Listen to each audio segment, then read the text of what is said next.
Hola, buenas tardes, chicos. Buenas tardes, licenciado. Tengo las y Buenas cincuenta y tardes. cinco y ustedes.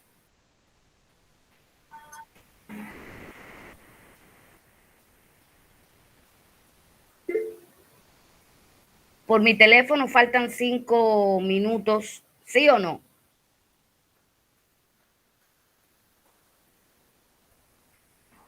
Sí, faltan 5.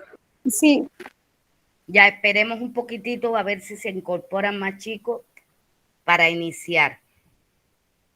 Que ya yo le había mandado ahí al WhatsApp de ustedes los temas, ¿verdad?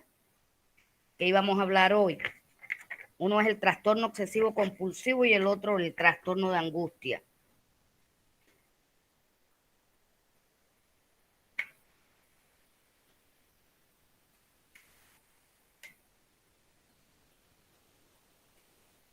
Recuerden que para la asistencia deben dejar el nombre y el número de identidad.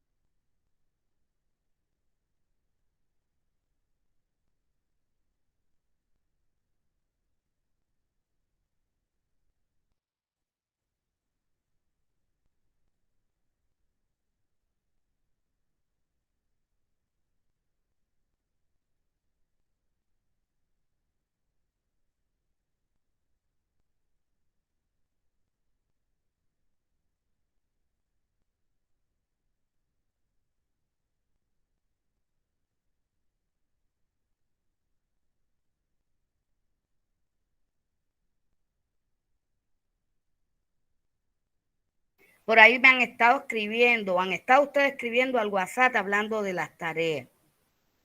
Yo les había comentado en el encuentro pasado con respecto a la tarea de la batería que le habían indicado sobre ansiedad. Conversaba con una chica que tuvo una tutoría docente conmigo y ella me decía, no, doctora, yo lo que voy a hacer es investigar, leer y entonces según lo que encuentre, por ahí haré la tarea.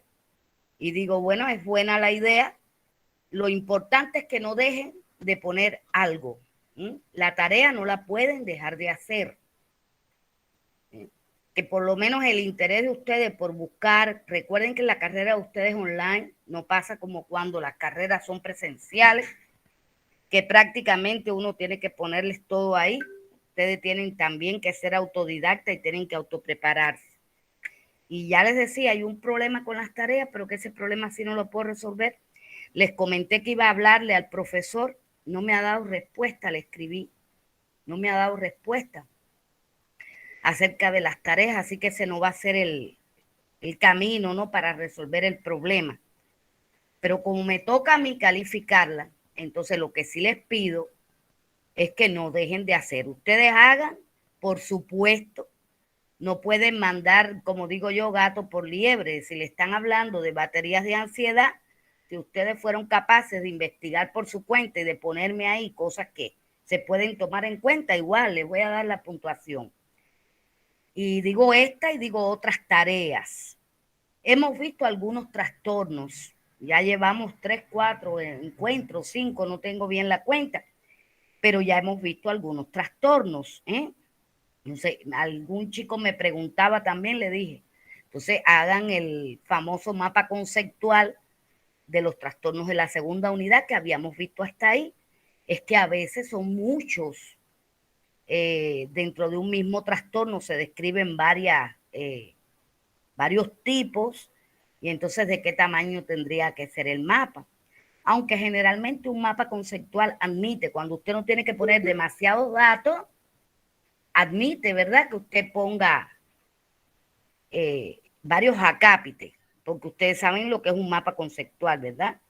Que no hay que dar tantas explicaciones ni hay que escribir tanto, más bien es ponerlo general. No sé si quieren consultarme alguna otra cosa antes de iniciar la clase. Ahora sí tengo las 5 ya.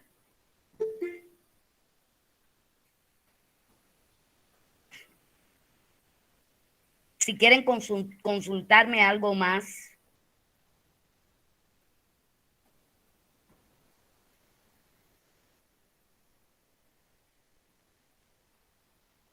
Entonces vamos a dar inicio a la clase de hoy. Como les había dicho, vamos a empezar a hablar de trastornos neuróticos y dentro de esos trastornos neuróticos van a estar los trastornos de ansiedad y dentro de esos trastornos de ansiedad está el trastorno obsesivo compulsivo, el trastorno de ansiedad generalizada, el somatomorfo, la hipocondría. Está el trastorno de angustia, que es uno de los que vamos a hablar hoy. Vamos a hablar primero del obsesivo compulsivo y después vamos a hablar un poquito del trastorno de angustia. Les voy a compartir acá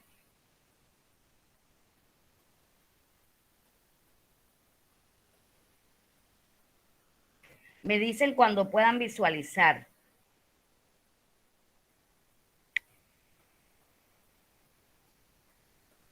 ¿Sí se visualiza? Sí, doctora. Ya. Entonces, como les estaba diciendo, en la asignatura Psicopatología 2, en la unidad 2, trastornos neuróticos, trastornos relacionados con el estrés y trastornos somatomorfos, vamos a ver el tema relacionado con el trastorno obsesivo compulsivo. ¿Se han escuchado hablar del trastorno?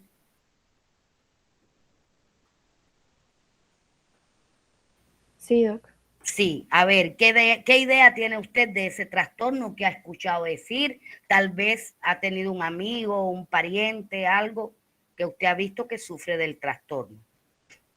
Sí, o sea, son personas que tienen esa obsesión, creo que por la organización o por simples cositas que les molesta o les estorba en cierto punto. Y a veces, en este caso, mi mamá a veces es así, ¿no? Tienen como esa obsesión de que en este caso algo esté recto, no esté movido o que siempre esté organizado. ¿Puede ser? Pudiera ser lo que para llamarlo trastorno, o sea, para considerarlo una enfermedad, estas obsesiones, como usted dice, ¿cómo deben ser? Frecuentes, tal vez. Mantenidas y persistentes, ¿verdad? Ocasionándole a la persona un desajuste que no le permite cumplir a veces con sus rutinas diarias, ¿verdad? Uno. Dos, que le genera suficiente angustia si no cumple con esas obsesiones y esas compulsiones. Que a veces la gente dice, bueno, pero decirle que no lo haga, que se ponga fuerte, es que no es posible. Estamos hablando de un trastorno bien establecido y que cuando el paciente trata de hacer eso que uno le está indicando, simplemente le genera angustia. ¿Por qué? Porque entonces si no realiza esas obsesiones y compulsiones, que vamos a ver de qué estamos hablando, el paciente entonces se siente culpable de que le pase algo a alguien por no haber hecho eso, de que alguien se enferme, de que alguien muera.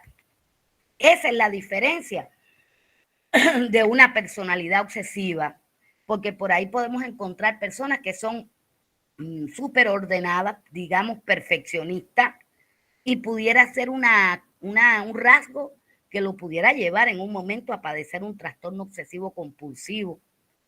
Pero el hecho de que esa persona no tenga que vivir constantemente pendiente del orden, que esa persona en un momento determinado, qué sé yo, se va de fiesta o tuvo que salir apresuradamente y no le moleste dejar regado la cama o dejar tirado un par de zapatos o dejar la cocina sin fregar.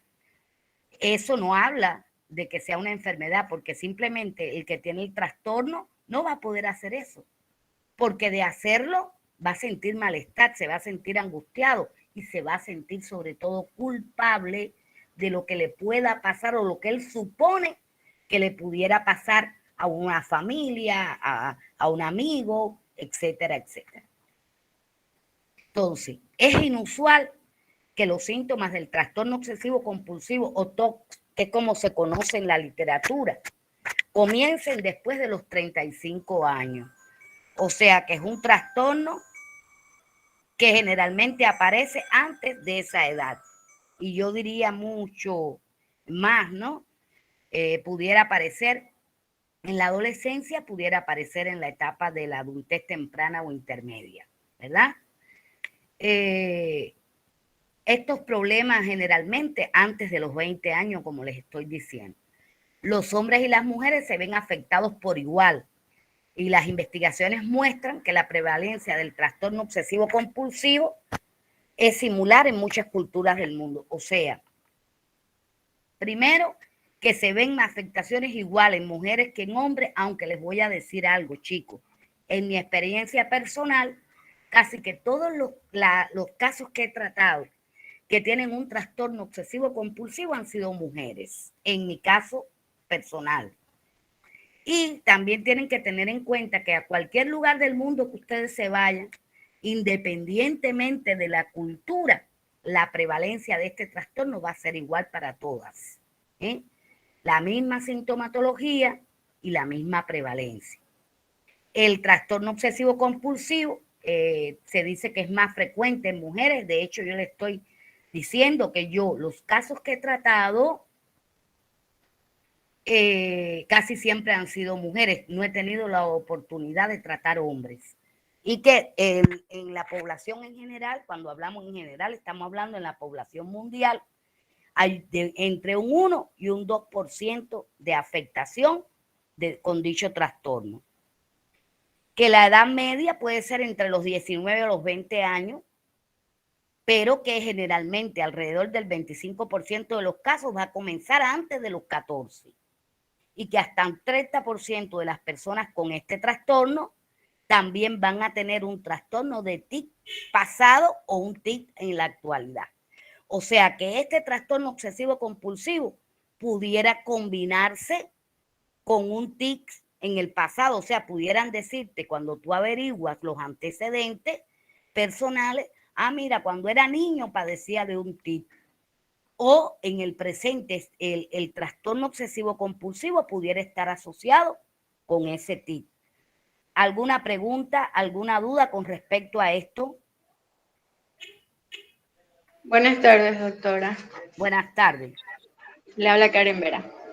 Dígame, Karen. El trastorno es obsesivo compulsivo, es involuntario, o sea, no, la persona no lo controla o sí lo puede controlar. Y No otra es, aumenta según, por ejemplo, usted dice que inicia a temprana edad, ¿verdad? En ciertos casos. Va claro, aumentando a partir según la de los edad 14. y aumenta Mire, según la edad o es un punto definitivo. mire, cuando nosotros describamos en qué consiste, van a ver que es un trastorno con toda su sintomatología, que no tiene que ver la edad, o sea que siempre va a seguir el mismo curso. Es crónica. Hubo un tiempo que se hablaba incluso de que era un trastorno neurológico, o sea que habían partes ahí o lugares en el cerebro que estaban afectadas y que eran las que daban lugar al trastorno, que incluso en ese tiempo se habló de que el trastorno obsesivo compulsivo dejara de ser un trastorno psiquiátrico para pasar a ser un trastorno neurológico. ¿Qué pasa? Que no era ciencia constituida, o sea, eso no quedó totalmente demostrado. Como no quedó totalmente demostrado, se quedó como trastorno psiquiátrico crónico. Crónico, ¿qué significa? Que es un trastorno que puede mejorar muchísimo con los tratamientos que vamos a ver a posterior, pero que no se va a curar. La cura total no la tiene. ¿Qué pasa? Que los pacientes sí pueden tener crisis, o sea, donde se acentúan las manifestaciones y otros momentos donde las manifestaciones pueden estar más atenuadas, pero van a estar ahí. ¿Qué pasa? Que no lo pueden contener. El paciente te lo dice. Mira, hay una característica fundamental de este trastorno que impresiona, que es un trastorno psicótico. ¿Por qué? Porque imagínense una persona que cree que tiene bacterias en las manos o en el cuerpo y pase horas y horas y horas dándose agua y jabón. Imagínense, la gente piensa, lo primero que piensa, tiene que estar loco. Y para el psiquiatra o el psicólogo, la locura es equivalente a psicosis. Sin embargo, tienen que tener claro que el TOC no es una psicosis y no lo es porque la persona reconoce que las ideas son absurdas, que no es posible que yo tenga que estar 3 horas debajo de una ducha, de una regadera, dándome agua y jabón, pero no lo puede evitar hacer. ¿Por qué? Porque cuando no lo hace, entonces se siente angustiado, es culpable, porque piensa que si lo deja de hacer, entonces se puede enfermar a alguien en la familia o se pudiera morir a alguien que conoce. Y ese es el motivo por el cual, aún sabiendo que es ilógico, el paciente tiene que llevar a cabo lo que le dictan sus obsesiones. No sé si me hago entender. A ver, Karen, ¿te respondí tu pregunta? Sí, sí, muy, muy clara, doctora. Muchas gracias. Ya. Entendido. ¿Alguna otra pregunta? Entonces, tenemos que hablar de conceptos. Aquí conceptos importantes. El trastorno obsesivo compulsivo va a ser un síndrome psiquiátrico que pertenece al grupo de los desórdenes de ansiedad. O sea que cuando hablamos de trastornos de ansiedad en general, el trastorno obsesivo compulsivo forma parte de él. ¿Qué es lo que compone este síndrome? Bueno, las obsesiones, que pueden ser las ideas o que son las ideas, pensamientos, imágenes, impulsos, que son recurrentes y lo que le decía a Karen, persistentes. Y que de no, o de tratar de rechazarlos, genera malestar en el paciente, o sea que son egodistónicos. Pareciera que son que ellos son experimentados, ¿no? Voluntariamente, pero no es así. Esas obsesiones, esas ideas, esos pensamientos, esas imágenes aparecen involuntariamente ahí en la cabeza del sujeto. Invaden la conciencia y son vividos como exagerados o sin sentido. Era lo que le decía, el paciente sabe que eso no tiene lógica. A veces incluso le resulta repugnante ese pensamiento, esa idea. Y el enfermo va a realizar intentos para ignorarlos o suprimirlos, pero la mayoría de las veces no lo consigue. ¿Por qué? Por lo que ya expliqué anteriormente. Las compulsiones van a ser las conductas repetitivas. Generalmente van a ser conductas caprichosas y aparentemente finalistas que se realizan según determinadas reglas de forma estereotipada y cuya principal función es reducir la ansiedad provocada por la obsesión. Entonces, me detengo aquí para que puedan entender lo que he leído hasta ahora. Las obsesiones es la idea. Tengo las manos contaminadas, ¿sí? O tengo mi cuerpo contaminado, o tengo que ordenar mi closet, mi armario, de tal y tal manera, o por colores, o por tamaño, o por lo que mide de la pared del armario hacia la ropa y de la otra pared hacia la ropa, etcétera. Esa es la idea. Y las compulsiones sería el acto. Si es, por ejemplo, la idea es, tienes las manos contaminadas con una bacteria, la compulsión sería lavar y lavar las manos, que a veces no es lavarlas solamente. A veces, por ejemplo, tiene que ser de la muñeca hacia los dedos. Y si no lo hago de la muñeca hacia los dedos, de la mitad del brazo hacia los dedos, entonces no está bien y las manos siguen contaminadas. Y les decía, en este caso las personas pueden llevar horas haciendo sus rituales, por decirlo de alguna manera, siguiendo el orden de esas obsesiones y haciendo las compulsiones. Por ejemplo, otra forma de ver el trastorno es la necesidad de comprobar cosas. La persona, por ejemplo, sale de casa y cuando llega a la esquina se regresa porque cree no haber cerrado bien la puerta. Y tuvo la llave en la mano, incluso puede ir todavía con la llave en la mano por haber cerrado la puerta, pero no es suficiente, tiene que regresar y comprobar. Pero es que eso no lo repite una vez, lo repite varias veces. Comprobar si dejé la cocina cerrada o el pulmón del gas, el balón del gas cerrado, pero no se hace una sola vez. Sale y cuando llega a la esquina viene la obsesión, la idea, ¿lo habrás dejado cerrado o lo dejaste abierto? y con la misma tiene que regresarse a comprobar. A comprobar. Por lo general, el individuo reconoce la falta de sentido de la conducta, algo que no siempre ocurre en niños pequeños. O sea, cuando los niños son pequeños y tienen estas manifestaciones, ya cuesta mayor trabajo hacerles entender que no hay lógica y no obtiene placer en realizar esta actividad. O sea, que al individuo no le causa ningún placer realizar la actividad que dicta la compulsión, pero sin embargo, si no lo hace, se angustia mucho y siente mucho malestar. Cuando realiza esta compulsión, disminuye la ansiedad provocada por la obsesión.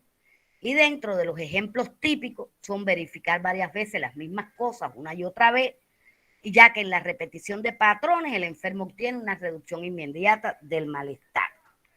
¿Alguna pregunta con respecto a las características de este síndrome? Doctora, de nuevo soy yo, Karen. A ver.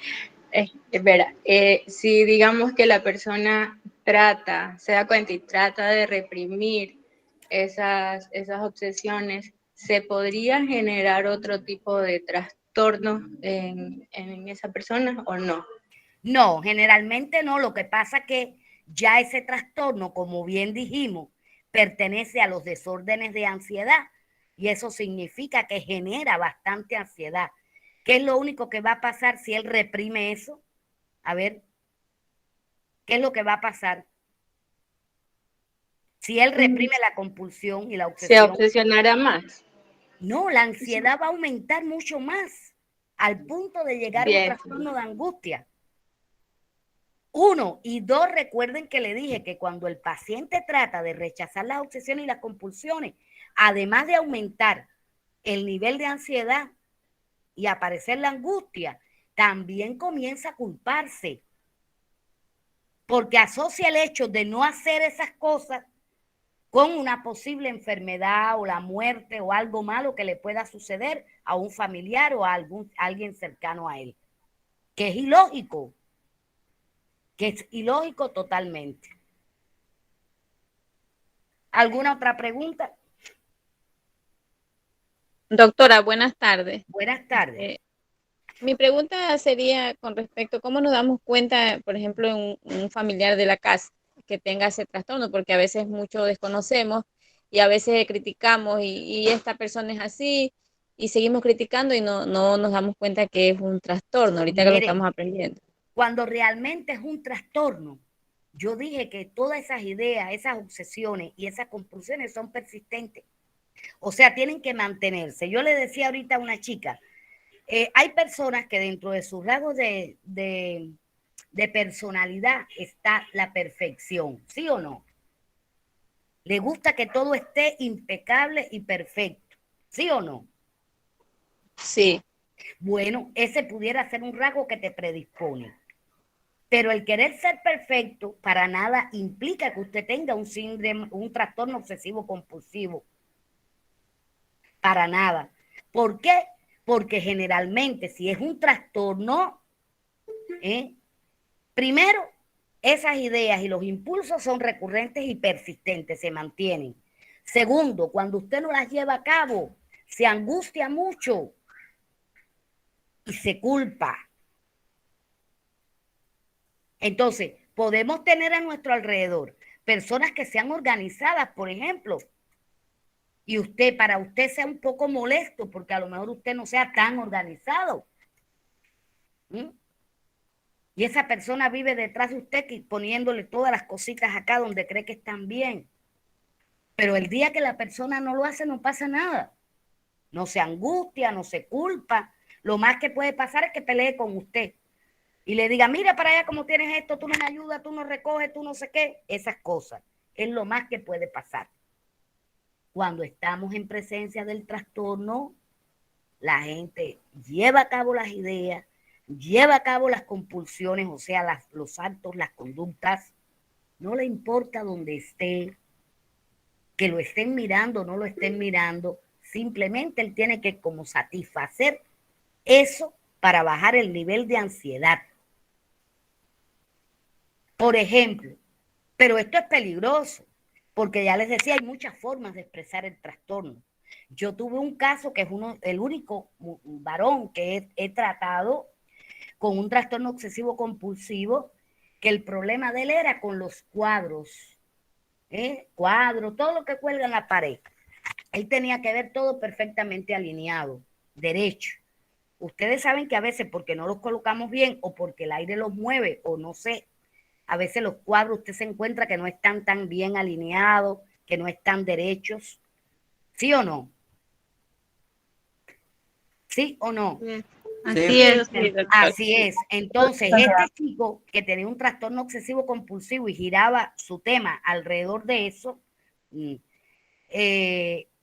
un día pasa por un lugar, unas oficinas, por la acera, las oficinas tenían cristales y donde está sentada la recepcionista en la pared de atrás habían colgado varios cuadros.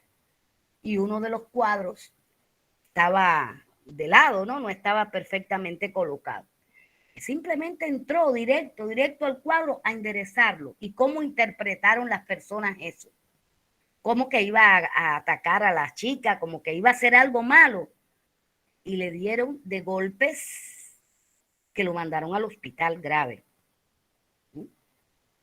Simplemente porque lo confundieron con un delincuente, quizás pensando que iba a pasar a hacerle algo a la chica, a llevarse algo de allá adentro. Entonces, fíjense en qué medida es un trastorno. Es algo, porque fíjate, lo correcto, si usted no tiene el trastorno, nada más que usted es un poquito perfeccionista, usted puede pasar por cualquier lugar y ver el cuadro, pero si no es su casa, si usted no pide permiso para hacerlo, usted no lo hace, porque usted sabe que eso le puede traer consecuencias negativas, ¿sí o no?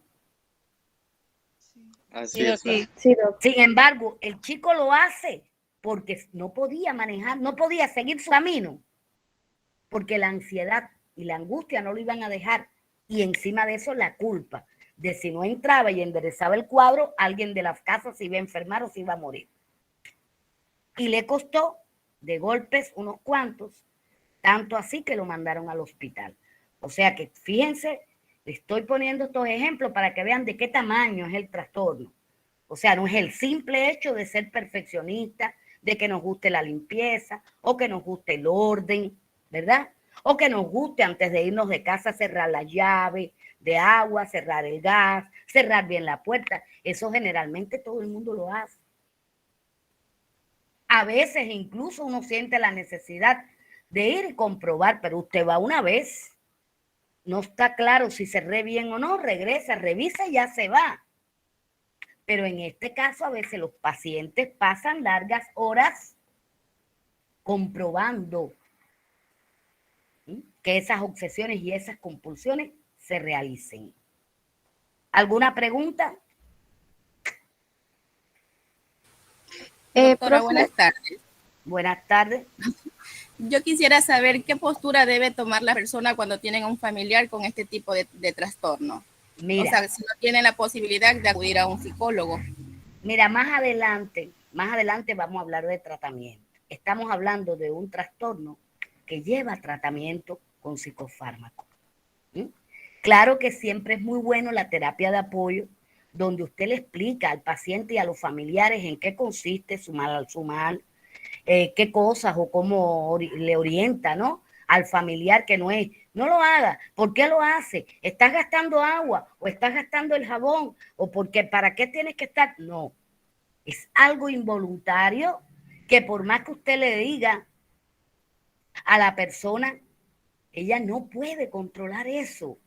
Entonces, si usted le cae de esa manera, la persona tratando de reprimir esas obsesiones y esas compulsiones que no van a desaparecer así, porque usted le diga que no lo haga más, lo único que va a hacer es que le va a generar más malestar, más ansiedad, más angustia, ¿sí? Y más culpa. Entonces, lo correcto, como estos pacientes deben llevar tratamiento con psicofármacos, casi siempre se utilizan antidepresivos con bajas dosis de antipsicóticos. Vamos a dejarlo para el final, que eso lo vamos a hablar aquí también. Da muy Profe, buenos resultados. una pregunta. Dígame. También imagino que debe haber pacientes a los cuales no se les diagnostica este tipo de cosas o como que no sean muy notorios al momento de presentar este tipo de obsesiones. En ese caso, creo que debe ser el paciente mismo, la persona que debe decir, no, estoy actuando mal, ¿verdad? Porque como no puede ser una persona que sea como que tan visible a su obsesión, imagino que no nos podemos dar tan fácilmente cuenta de eso. Miren, cuando hablamos del trastorno, yo quiero que eso les quede claro.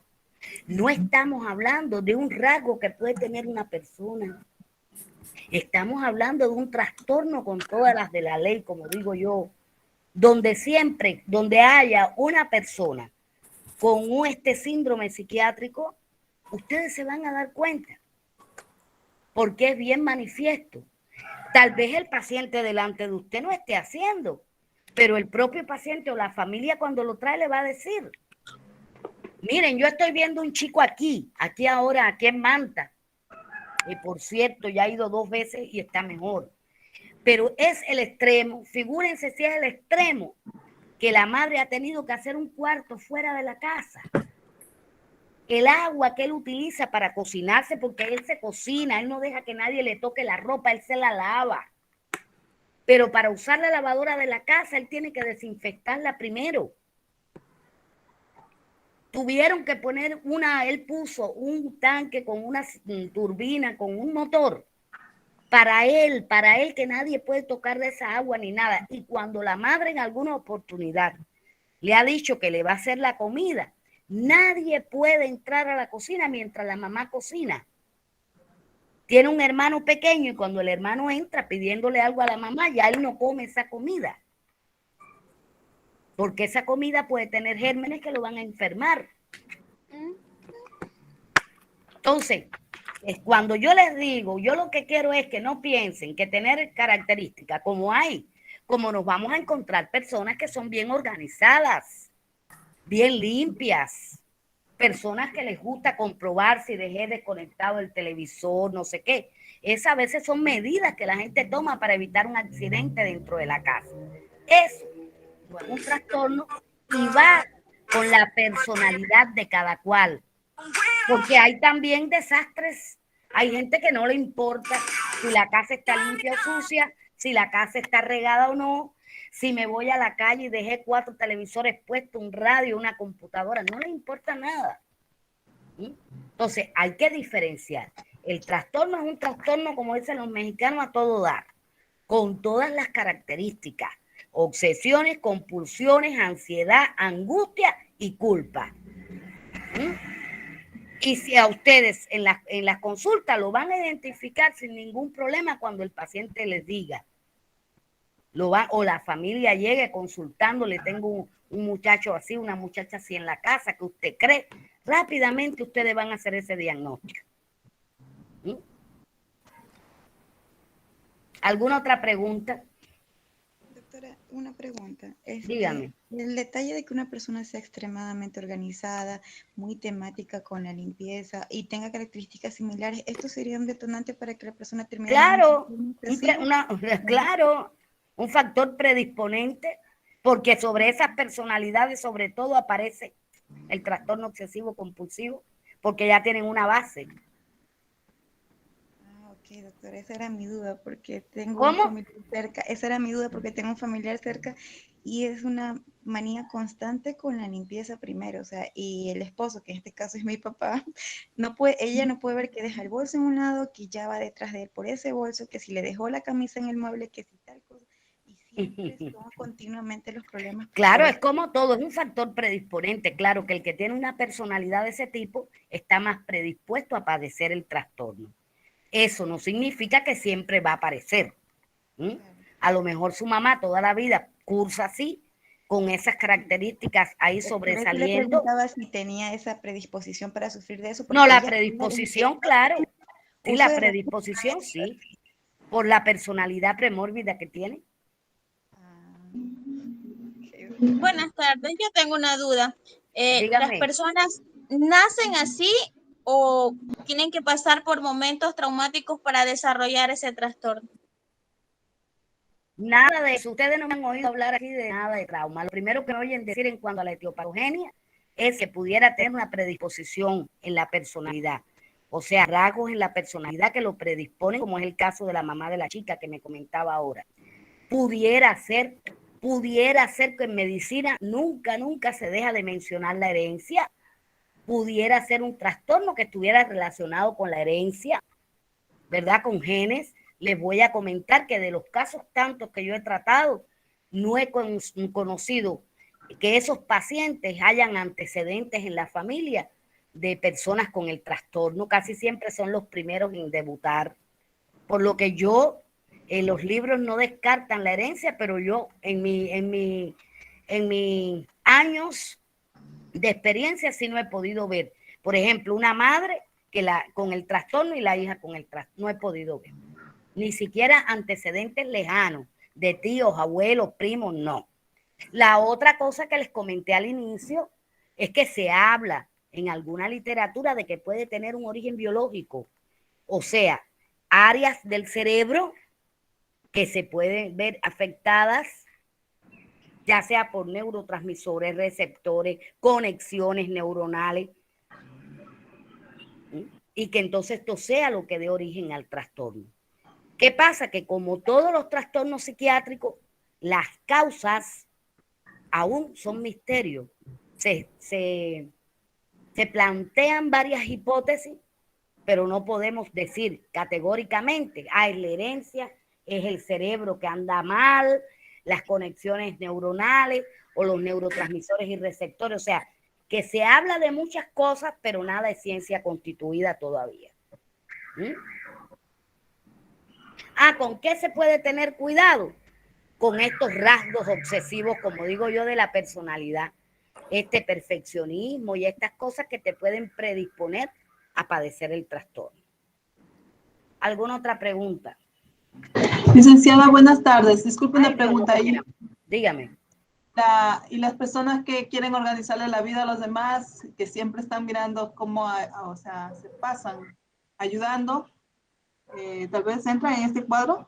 No, eso se llama metiche. Se supone que si usted me está hablando de adultos, cada adulto sabe lo que tiene que hacer, lo haga bien o lo haga mal. De hecho, si lo hace mal hay que dejarlo, porque esa es la experiencia. Hay adultos que no aprenden nunca, pero es un problema.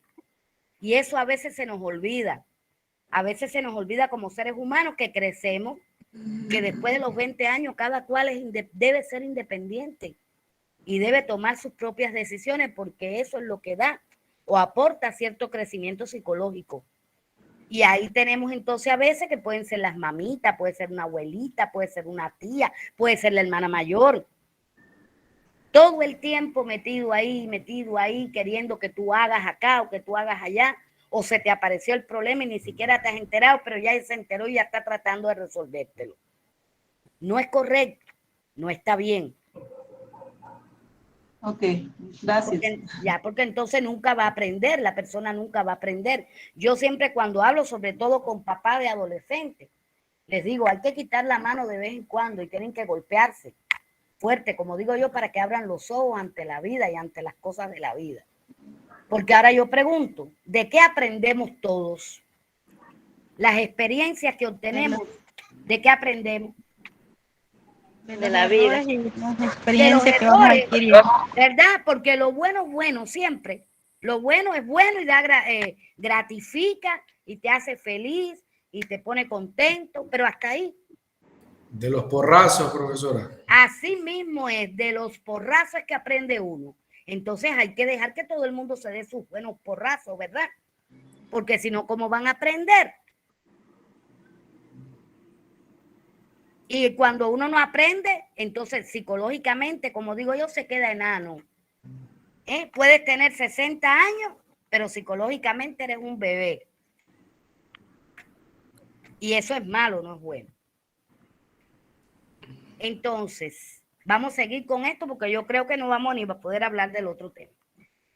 Las obsesiones y las compulsiones son una fuente significativa de malestar. Eso yo creo que lo he repetido 500 veces. O sea, eso genera malestar al paciente. ¿Por qué? Porque reconoce que eso es ilógico, pero aún así él tiene que que llevar a cabo su obsesión y su compulsión. Tienen que tener bien claro que esto no debe confundirse, por ejemplo, con las fobias. Usted no puede decir, no, es que le tiene miedo a los gérmenes. Bueno, tal vez se lave las manos porque le tiene miedo a los gérmenes, pero lo que prima no es el miedo a los gérmenes, lo que prima es la compulsión esa de estarse lava durante horas. No debe confundirse con las manías o con rituales, ¿ven? Que a veces tienen algunas personas y que tienen que ver, por ejemplo, con el tipo de cultura, con una religión determinada. Por ejemplo, un ritual. Muchas personas en el mundo entero acostumbran, cuando van a salir de casa, a pedirle la bendición a las personas mayores que están en casa, ¿sí o no? Sí. Se supone que si te bendicen, tú vas acompañado de tu Dios y no te va a pasar nada, ¿sí o no? Sí. Y es algo que se repite, aunque usted llegue a la casa 4 veces y salga 10, ahí le van a estar dándole la bendición. Eso no es un trastorno obsesivo compulsivo. ¿Sí? O al salir de casa también. Es un ritual, que no sales de la casa si yo no te doy la bendición. ¿Para qué? Para evitar que algo malo te pase. Pero es algo que se va transmitiendo de generación en generación. La bisabuelita se lo enseñó a la abuelita se lo enseñó a nuestra mamá nos lo enseña a nosotros, y así sucesivamente. O sea que hay que tener clarito eso también. Que estas obsesiones en el trastorno obsesivo compulsivo invaden la mente de la persona y no pueden sentirse tranquilas hasta que no realizan la compulsión, que el realizar el acto o la conducta es lo que los calma, es lo que frena un poco o baja el nivel de ansiedad. Y que a diferencia de estas manías, ¿verdad?, de estos rituales, estas obsesiones crean angustia, no son controlables, son persistentes y disfuncionales. Les comento, disfuncionales y bastante disfuncionales. Imagínense, yo tenía una enfermera que atendía, a ella le gustaba tener el armario de su ropa en orden, organizado los departamentos, como digo yo, por colores, por el tipo de tela, pero además ella tenía que medir con 1 centímetro, una regla de esa, de la pared del closet hacia la ropa y de la otra pared hacia la ropa, y tenía que haber la misma distancia. Esa señorita era enfermera en un hospital, trabajaba a las 8:30 de la mañana, entraba al trabajo y se levantaba desde las 4 de la mañana a hacer a llevar a cabo sus obsesiones y compulsiones. Y quiero decirle que pasaba más de 3 horas, a veces 4, a veces 5, y a veces llegaba tarde al trabajo. Eso le traía problemas en el trabajo, porque muchas veces las personas que no están cerca de una persona con este trastorno, las personas como nosotros, ¿no?, psicólogos, psiquiatras, que conocemos el trastorno, no pueden entender y creen que basta decirle a la gente, pero no lo hagas, controla tu mente.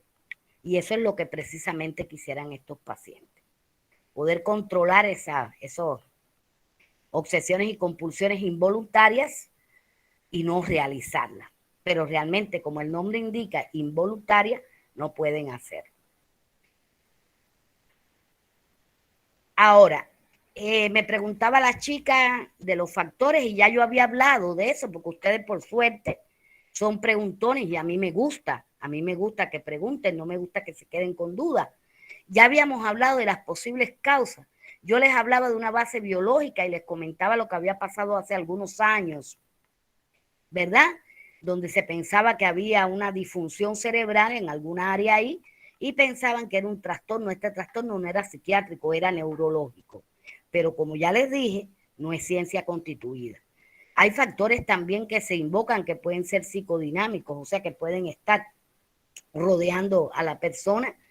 Las anormalidades, por ejemplo, en ciertos neurotransmisores, que son los neurotransmisores, ustedes saben que son los mensajeros del cerebro, y que uno, por ejemplo, puede ser algún trastorno que haya con la serotonina, que se crea ayuda en la regulación de la disposición de ánimo, de la agresión y de la impulsividad. Otro factor puede estar implicado el eje intestino-cerebro. Miren, interesantísimo, porque se habla desde hace un tiempo esta parte de la microbiota intestinal, de la famosa microbiota intestinal.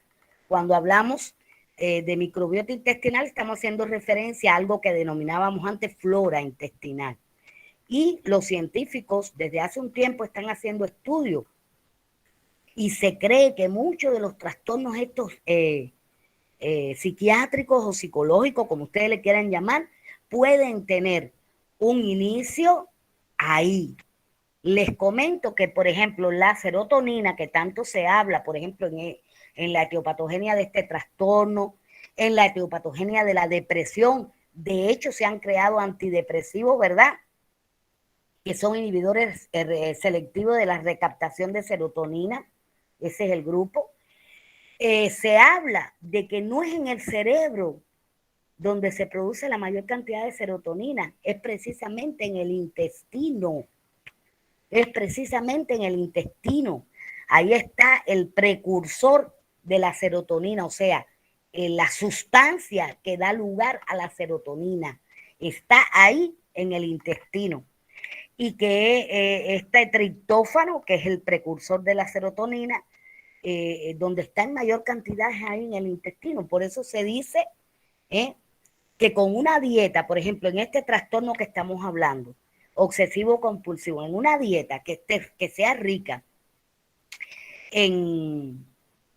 por ejemplo, en triptófano, como pueden ser los frutos secos, los frutos secos que tanto a la gente le gusta comer hoy por hoy por los beneficios que dicen que tienen sobre la salud.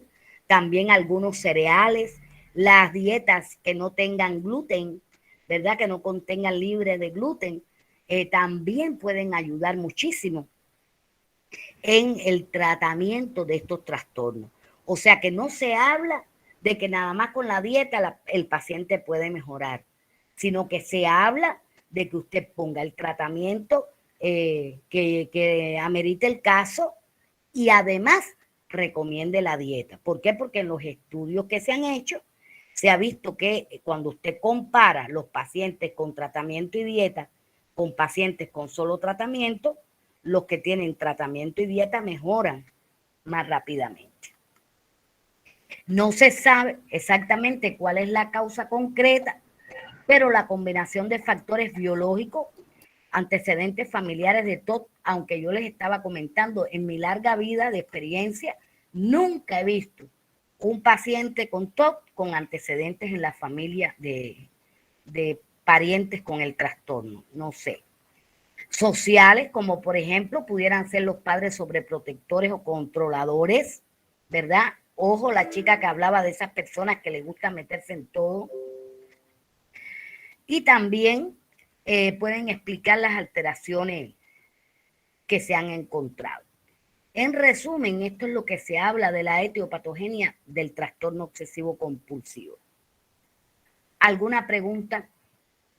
Profesora, Diga. buenas tardes. Buenas tardes. Quería contar nada más, me hizo acordar ahorita a un coterráneo suyo, gran amigo mío, cubano. Él vive en Quito, él es kinético porcentual. Tal vez lo haya escuchado, doctor José López. Ah, tiene mi mismo apellido, yo soy López. Sí, y bueno, entonces, gran amigo, y yo siempre digo que él, bueno, estamos aquí con el grupo, a mí él me salvó la vida a punta de buena dieta, buena alimentación y suplementos y herbolario, etcétera. Soy experto en eso. Y siempre él me hablaba del tema de la microbiota, ya hace unos 10 años atrás, 8, 10 años atrás, intestinal, el tema de los fermentados, ¿no? De todo lo que es el kefir, el yogur, el hielo, la kombucha, el chucrut y cosas así. A veces lo que hacemos los manabas acá, las salmueras, ¿no? Que el ovo curtido, el mango curtido, esos son buenos lactobacilos que desconocemos. Hay un grupo de chicos que tienen trastornos varios y son también de autismo, etcétera, que ellos se manejan con 0 gluten y esos son celíacos, y 0 gluten y los lácteos. Gluten, lácteos, y me falta otra. Pero ellos siempre, el punto neurálgico de José era en los intestinos.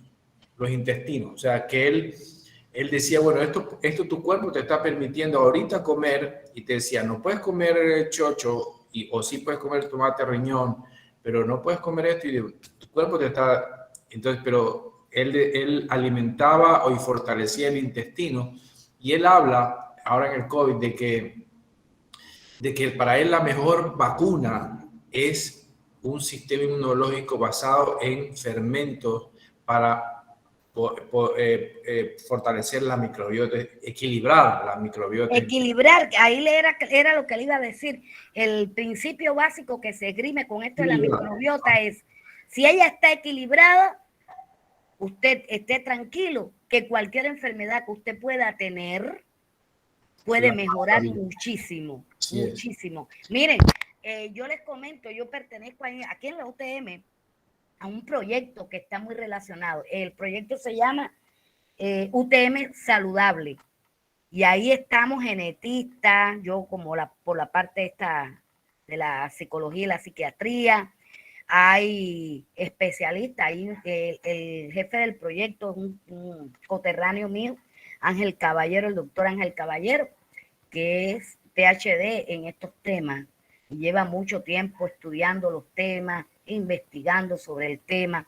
Y hace unos meses nosotros hicimos un webinar para toda la universidad precisamente hablando de estos temas. Y me tocó a mí, él habló de la parte general, habló una nutrióloga que también pertenece al grupo sobre la parte que le toca de nutrición, y a mí me tocó hablar y fue bien interesante. Tuve que buscar, investigar mucho de todo lo que se ha hecho en el mundo, ¿verdad? Con respecto al tema, pero es bien interesante y es verdad que hay resultados. Es verdad que hay resultados. ¿Qué pasa? Que la medicina, un poco que en estos tiempos se ha perdido la clínica en primer lugar. Ya los doctores y la mayoría de los que nos toca hacer diagnóstico, vemos más fácil mandar pruebas y que me lo diga la prueba, que a veces pruebas que incluso no son ni necesarias porque no te van a dar nada. Y también nos gusta muchísimo, nada más que ¿qué le pasa? Tómese esto, aquello, lo otro y lo otro. Puros fármacos.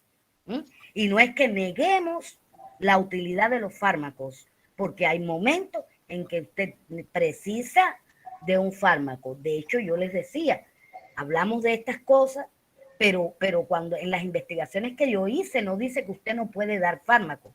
Usted puede acompañar esos fármacos de la dieta y el resultado va a ser espectacular.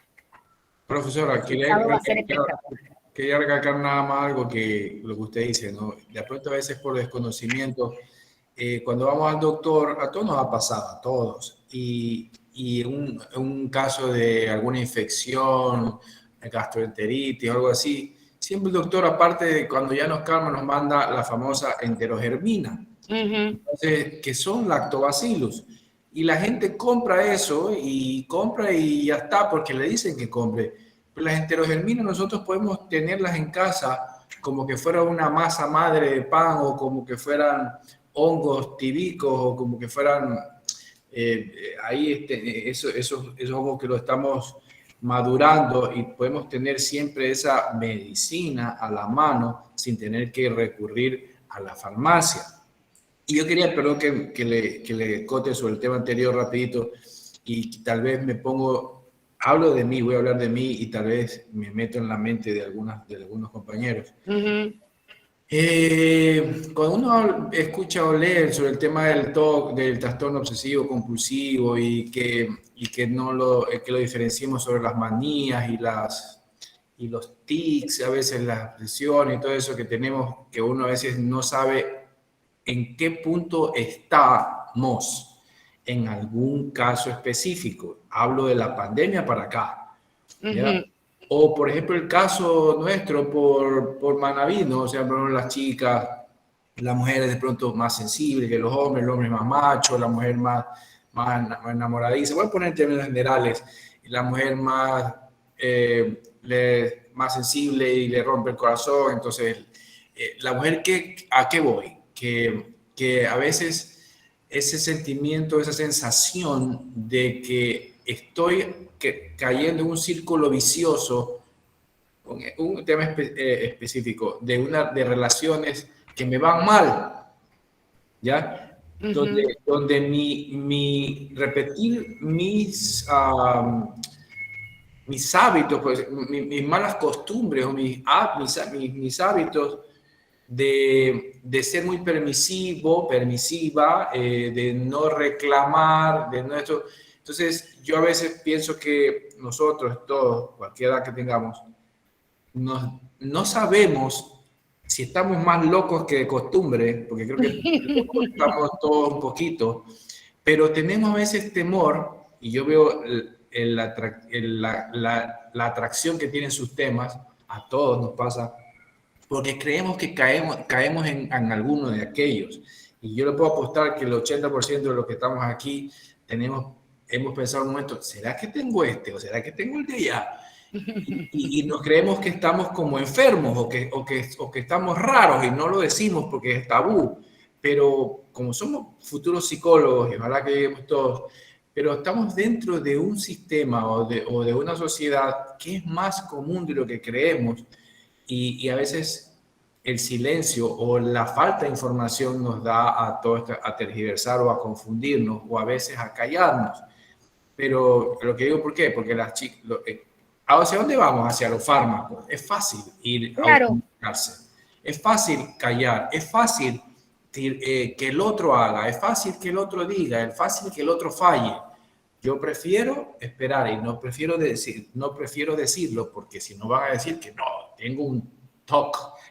Entonces, me va a mirar raro. Entonces, mire, usted tiene toda la razón del mundo en lo que usted está diciendo. De hecho, le voy a hacer un comentario. Yo soy una viejita ya. Cumplo 60 años y lo digo con muchísima gratitud y doy las gracias a la vida. ¿Qué pasa? Me dicen, yo quisiera ser tú, porque tú sabes todo, tú manejas los problemas, tú no te sientes deprimida, tú no te sientes, bueno, eso es un error. Eso es un error porque yo soy un ser humano, ¿verdad? Yo soy un ser humano y si hay momentos, estoy lejos de mi país, estoy lejos de mi familia, tuve que salir después de ya ser un adulto, no el otro día, como quien dice, ¿verdad? Con 52, 53 años, dejar todo y empezar de cero en otro lugar. No es fácil, no es fácil. ¿Qué pasa? Que precisamente si nosotros estamos haciendo, en el caso de ustedes, escogieron esta profesión, ustedes, estas cosas que aprenden aquí, los primeros que tienen que ponerlas en práctica son ustedes y se van fortaleciendo. O sea, no es que yo sea más fuerte que nadie, ni que yo no me deprima, lo que yo sé cómo, yo tengo que manejar esas cosas. ¿Por qué? Porque yo le doy las herramientas a los pacientes y como si yo tengo las herramientas y se las doy a ellos, ¿cómo yo no voy a ser capaz de aplicarlas yo misma? Entonces, estoy mintiéndole a ellos, ¿verdad? Lo que les estoy diciendo no vale, no sirve. Entonces, eso es lo que quiero que ustedes aprendan. Por lo general, todavía, ustedes son inmaduros, como digo yo, no tienen la experiencia, porque aún están estudiando, incluso están en los primeros niveles, no están ni terminando la carrera. No se preocupen. Lo importante es que ustedes sepan aprender las herramientas, tomarlas, aplicarlas primero en ustedes para que puedan ayudar después a sus pacientes. ¿Qué es lo que no puede pasar? Lo que a veces me han comentado pacientes que me han ido a ver. No, yo cambié para usted. A ver cómo me va. Ya vienen prevenidos. A ver cómo me va. Porque la psicóloga anterior, le voy a contar lo que me pasaba. Y acabé llorando con ella porque me contó todo lo que le pasa con el esposo. Entonces yo pregunto, me horroricé. Eso no puede pasar. Yo no sé quién es, ni le pregunté quién es, pero es un fracaso como profesional. Porque no es que no tenga problemas, puede tener 10 millones de problemas, pero tiene que aprender a manejarlo. Y por supuesto, tiene que aprender a manejarlo fuera de la consulta. Como si el paciente viene pensando que nosotros somos los que podemos darle el alivio, los vamos a cargar con nuestros problemas. Y por eso es incorrecto cuando usted está hablando con un paciente, decirle, sí, le voy a contar, a mí una vez me pasó. Porque el paciente no quiere oír sus problemas, el paciente viene a que usted le escuche lo suyo y a que usted le ayude. Entonces, todo lo que decía César me parece que tiene toda la razón del mundo. No hay, primero, yo les decía, les corresponde a ustedes hacerle ver a las personas que psiquiatría y psicología no es para locos, como cree la gente. Son especialidades o profesiones que pueden ayudar muchísimo a las personas. Como bien decía César, yo creo que ninguno de nosotros escapamos a tener síntomas o a tener un trastorno, ¿verdad? Bueno, los que estamos dentro de este campo sí tenemos que aprender a manejar eso. ¿Para qué? Para poder entonces darle la mano a los que vengan a nosotros. Pero no es malo sentirse triste, son sentimientos, son emociones, señal de que estamos vivos.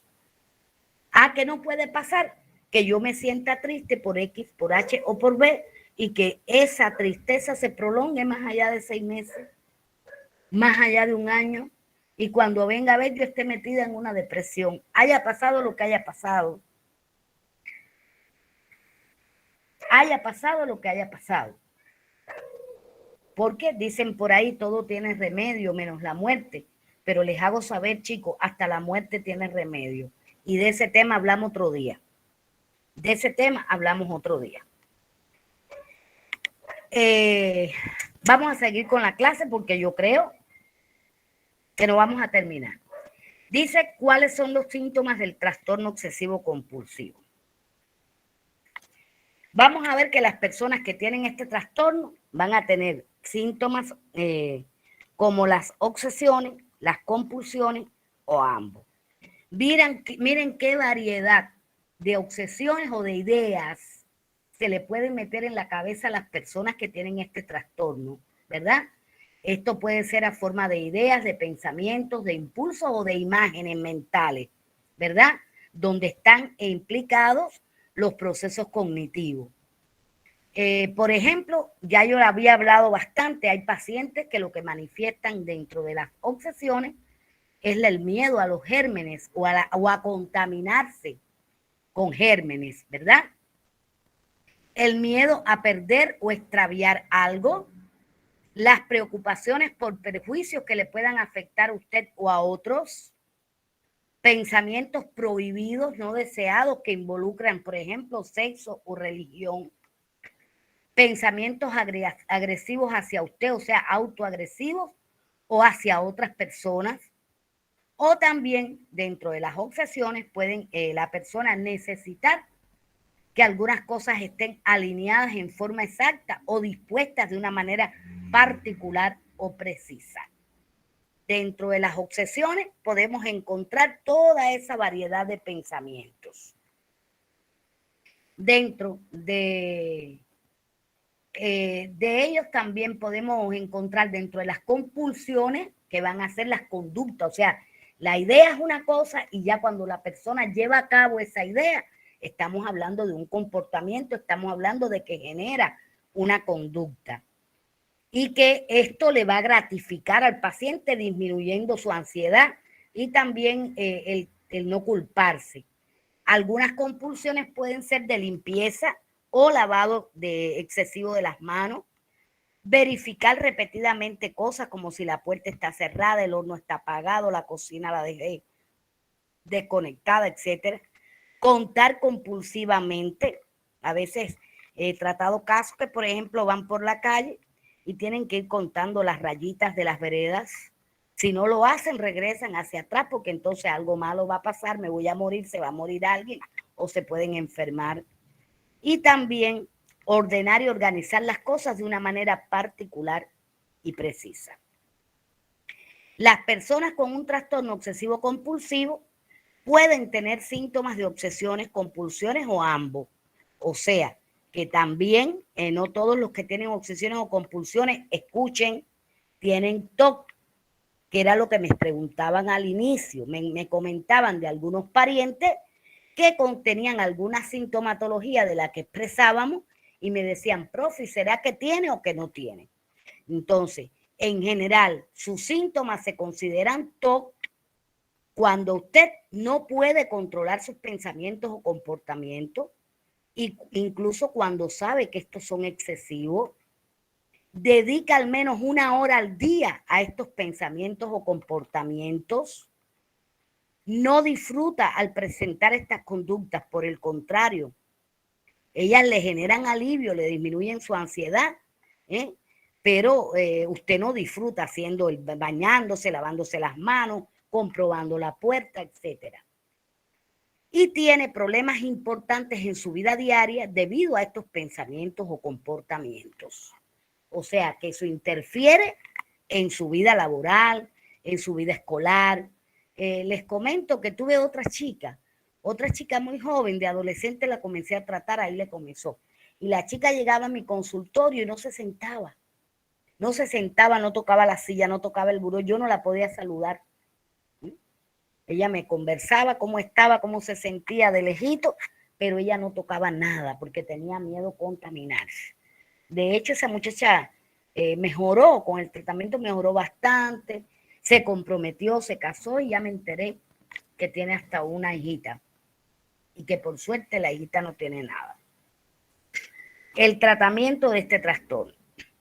Generalmente este trastorno se utilizan psicofármacos, ¿verdad?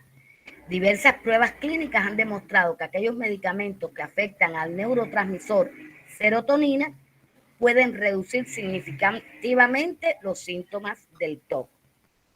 El primer psicofármaco aprobado para el tratamiento del TOC fue la clomipramina, que es un antidepresivo tricíclico, o sea, del primer grupo de los antidepresivos.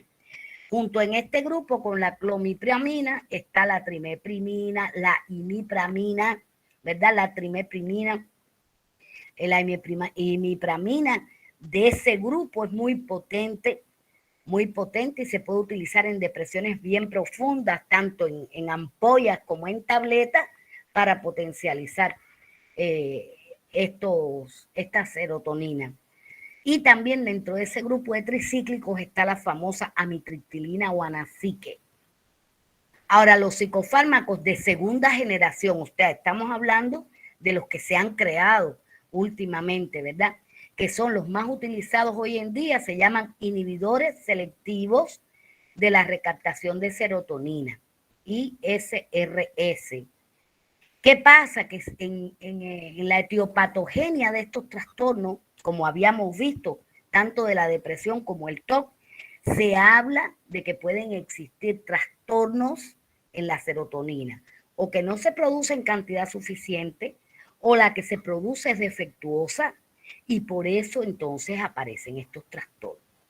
Dentro de estos inhibidores selectivos de la recaptación de serotonina, vamos a tener a la fluoxetina, la fluoxamina, la paroxetina y la sertralina.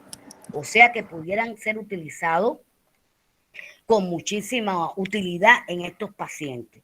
Pero también están unos que son conocidos como duales, que son nuevos o más nuevos que los tricíclicos y que también aparecen en la generación esta de los inhibidores selectivos de la recaptación de serotonina, que van a ser los antidepresivos duales.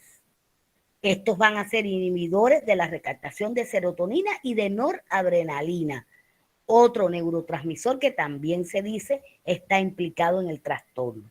Dentro de estos duales, y se dicen duales porque te pueden ayudar con estos neurotransmisores, pero también se les llama duales porque casi siempre se utilizan en patologías que están asociadas, por ejemplo, una adicción con una depresión.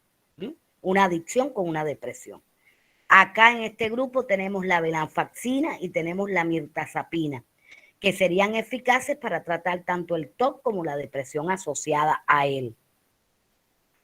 Dentro de la psicoterapia, yo les decía, cuando hablábamos de psicofármaco, y no me voy a ir de ahí, les decía que yo aprendí con un profe que fue el tutor de mi tesis y un gran profesor que tuve.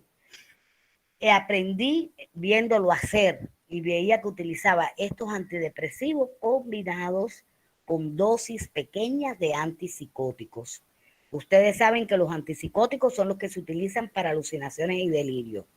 Bueno, pues en pequeñitas dosis se combinaban con estos antidepresivos y muy buenos resultados. De hecho, después yo imité a mi maestro y con mis pacientes muy buenos resultados. La psicoterapia conductual, en el caso del tratamiento psicoterapéutico, aquí es la exposición con prevención de respuesta.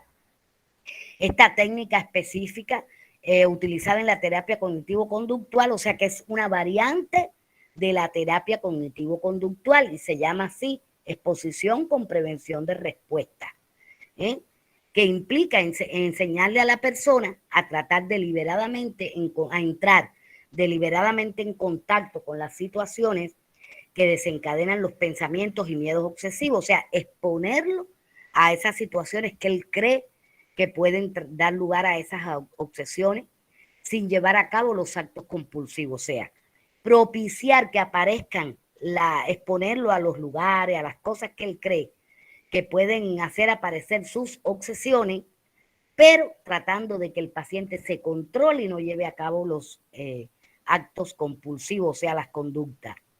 Por ejemplo, un paciente que se lava las manos compulsivamente puede ser alentado a tocar un objeto que cree estar contaminado y luego la persona es instada por el terapeuta, ¿no?, a evitar lavarse durante varias horas las manos, hasta que la ansiedad que provoca no hacerlo se haya reducido en gran parte. Con el paso del tiempo, o sea, en esas horas en que uno le dice no te puedes lavar las manos, la ansiedad va bajando con el paso del tiempo, aunque el paciente crea lo contrario. El tratamiento se empieza por una compulsión que provoque poca ansiedad en el paciente. Y una vez superada esta compulsión, si hay otras, entonces se pasa a la siguiente. La psicoterapia cognitiva parte de la idea de que los pensamientos, fantasías o impulsos que invaden la mente no son el problema en sí mismo, ya que todo el mundo los experimenta en algún momento, sobre todo cuando está tenso por algún motivo. El problema aparece cuando el paciente valora como peligrosa la aparición de este fenómeno y se siente responsable de lo que ocurra en el momento en que trata de hacer algo que le permita sentirse seguro y no responsable de lo que pase.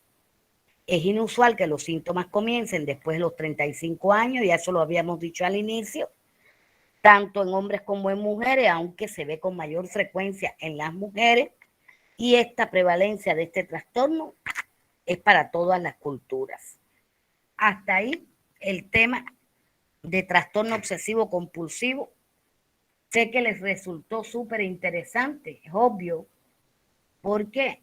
Por las preguntas. Fíjense que llevamos 1 hora prácticamente hablando del tema. Pregunto, ¿tienen alguna duda?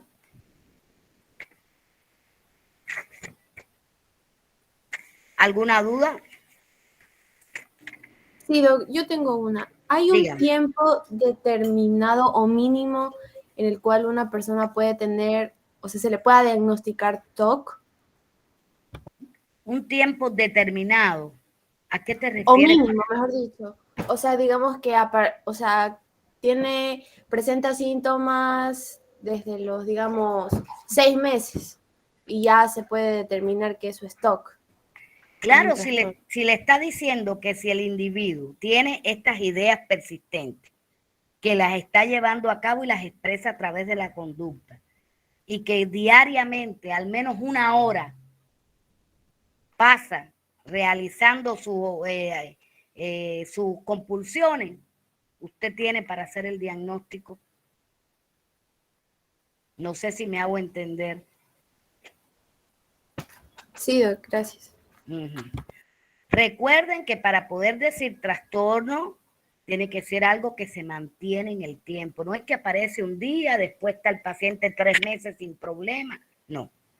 Diariamente, aunque sea 1 hora durante un tiempo determinado, recuerden que en psicología y psiquiatría, en medicina no es así, pero en psicología y psiquiatría lo que pasa de los 6 meses y a veces se estira un poquito hasta el año, ya pasa a ser un trastorno. ¿Alguna otra pregunta, chicos? Doctora, y una vez que el paciente tenga el tratamiento, ¿es de continuo o hay un límite, por ejemplo, que toma un determinado tiempo y ahí ya se mejoraría o siempre tendrá que tomar el medicamento? No, miren, el tratamiento, si es una patología que dijimos de curso crónico, el tratamiento casi que va a ser permanente. ¿Qué pasa con los tratamientos estos, de este tipo de nosotros? Usted maneja las dosis. Lo importante es que el paciente tenga un seguimiento y usted pueda manejar las dosis. Incluso pudiera haber un periodo en que el paciente puede estar libre de medicamentos. Eso es siempre y cuando el paciente lleve un correcto seguimiento. O sea, vino muy descompensado, usted le pone tratamiento, usted lo va citando con cierta frecuencia.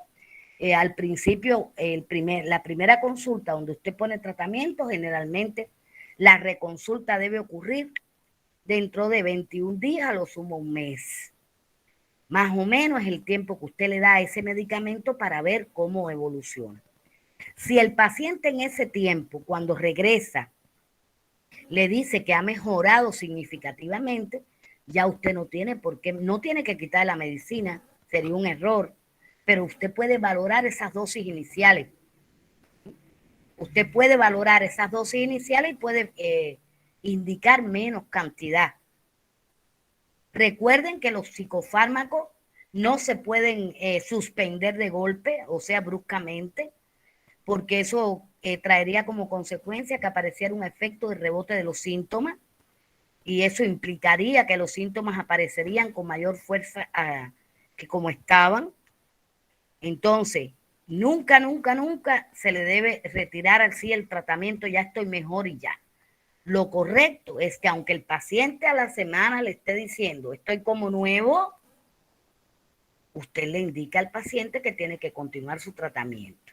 Y después usted va evaluando las dosis y va disminuyendo hasta que ya el paciente no necesite. Ana Belén tenía la mano levantada. Ana Belén. No, profe. No, ya aclaró mis dudas. Ya. Gracias. ¿Alguna otra pregunta, chicos? Profe, buenas tardes. Buenas Yo tardes. tengo una inquietud.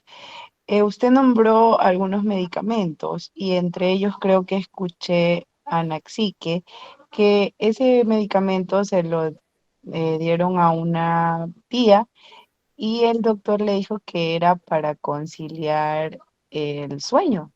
Entonces, pero bueno, ella dice que no le causa el efecto del sueño, sino que le da un efecto donde ella, o sea, en las palabras que ella dice, que se queda como en el limbo.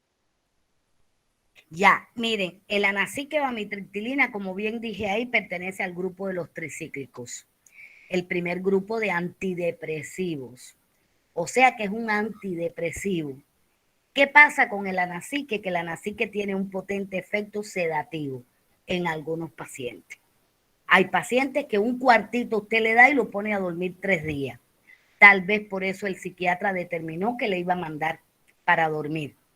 Pero parece que su tía no es más resistente, ¿no?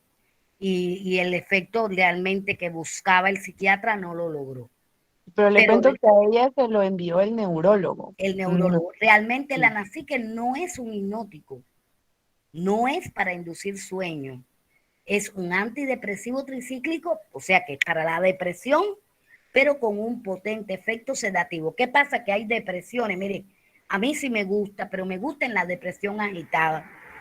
O sea, no siempre que usted vea a un paciente va a estar deprimido, va a estar quieto. No, sería un error pensar así. Hay pacientes con depresiones agitadas, Y en esos casos me gusta usar la amitriptilina. ¿Por qué? Porque le va a resolver la depresión, pero a la vez le va a producir un poco de sedación. Y por tanto y demás, esa agitación va a ceder.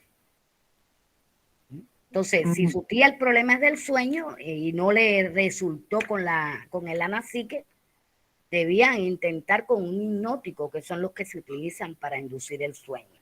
O tal vez con otras medidas sin llegar a un medicamento. Hay medidas de higiene del sueño, como ustedes yo creo que van a aprender por acá.